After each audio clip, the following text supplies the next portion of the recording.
புதுக்கோட்டை மாவட்டம் செங்கலாங்குடியில் ஜல்லிக்கட்டு போட்டி விறுவிறுப்பாக நடைபெற்று வருகிறது. விவரங்களை செய்தியாளர் சார்ல்ஸிடம் கேட்கலாம். சார்ல்ஸ், ஜல்லிக்கட்டு போட்டியில் எத்தனை காளைகள் பங்கேற்க இருக்கிறது? இளைஞர்கள் எத்தனை பேர் பங்கேற்கிறாங்க?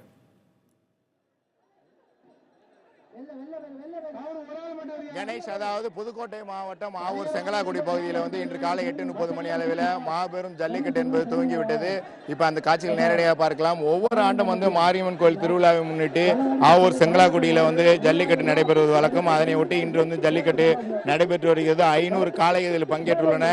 இந்த காளைகளை அடக்குவதற்காக 300க்கும் மேற்பட்ட காளையர்கள் இந்த களத்தில் இருக்காங்க. அந்த காட்சிகளை நேரடியாக பார்க்கிறோம். மிகப்பெரிய மைதானத்தில் மிக பிரம்மாண்டமாக இந்த ஜல்லிக்கட்டு என்பது நடைபெற்று வருகிறது. புதுக்கோட்டை பகுதியில் உள்ள ஏராளமான, அதாவது இந்த மாவட்டத்தின் பகுதியில் ஏராளமான பகுதி மக்களும் திருச்சி மாவட்டத்தை சேர்ந்தவர்களும் தற்போது இந்த ஜல்லிக்கட்டை நேரடியாக அவங்க கண்டுகளித்து வராங்க. காளையர்கள் தொடர்ந்து இந்த காளைகளை அடக்கக்கூடிய காட்சிகளும் நேரடியாக பார்க்க முடிகிறது. குறிப்பாக இதில் முக்கியமான ஒரு தகவலை பதிவு செய்ய வேண்டும். ஒவ்வொரு பகுதியிலும் ஒவ்வொரு கோயில் திருவிழாவை முன்னிட்டு தான் ஜல்லிக்கட்டு நடைபெறுவது வழக்கம்.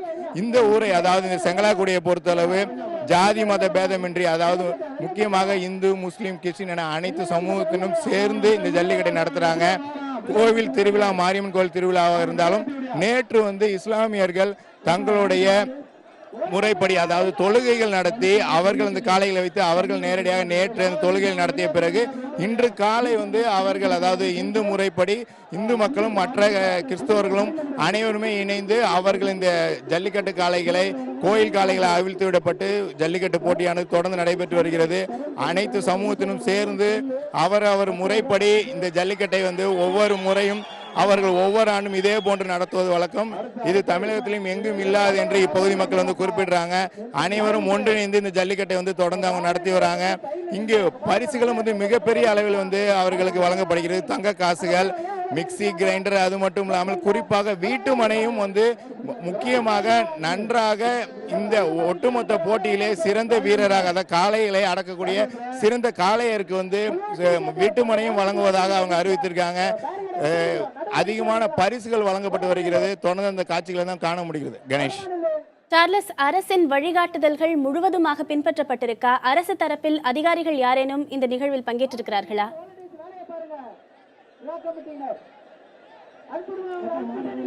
பத்மபிரியா, அதாவது அரசனுடைய அனைத்து விதிகளும் இங்க பின்பற்றப்பட்டிருக்கு. குறிப்பாக இந்த இரட்டை, அதாவது 2 அடுக்கு தடுப்பு வேலிகள் அமைக்கப்பட்டிருக்கு. முறையாக அனைத்து பாதுகாப்பு வசதிகளும் இங்க பின்பற்றப்படுகிறது. அது மட்டும் இல்லாமல் முக்கியமாக காளைகளை பரிசோதனை செய்வதற்காக மருத்துவ குழு, அதே போல் காளையர்கள், அதாவது காளைகளை அடக்கக்கூடிய காளையர்களுக்கும் மருத்துவ பரிசோதனை என அனைத்தும் முறையாக அது நடத்தப்படுகிறது. நேரடியாக புதுக்கோட்டை மாவட்டத்தை சேர்ந்த வருவாய்த்துறை அதிகாரிகள் தொடர்ந்து இந்த கண்காணிப்பில் ஈடுபட்டு வராங்க. வருவாய் கோட்டாட்சியர் முன்னிலையில் தான் இந்த ஜல்லிக்கட்டு என்பது இப்போ தற்போது நடைபெற்று வருகிறது. அனைத்து ஏற்பாடுகளும் செய்யப்பட்டு பொதுமக்களுக்கும் எந்த சிறு அசம்பாவிதமின்றி அவர்கள் கண்டுகளிப்பதற்காக இந்த ஜல்லிக்கட்டானது நடைபெற்று வருகிறது. நீங்கள் கேட்டது போல 200க்கும் மேற்பட்ட காவல்துறையினர் பாதுகாப்பு நிலையில் ஈடுபட்டு வராங்க. இதுவரை எந்தவித உயிர் சேதமுமின்றி, குறிப்பாக ஜல்லிக்கட்டை ஒருவர் கூட அதை காயம் இல்லாமல் நடத்த வேண்டும் எனமோ அவர்கள் தொடர்ந்து அதற்கான ஏற்பாடும் செய்து வராங்க. காளையர்கள் தொடர்ந்து இந்த காளைகளை அடக்கக்கூடிய இந்த நிகழ்வானது தொடர்ந்து நடைபெற்றுக் கொண்டிருக்கிறது. பத்மபிரியா.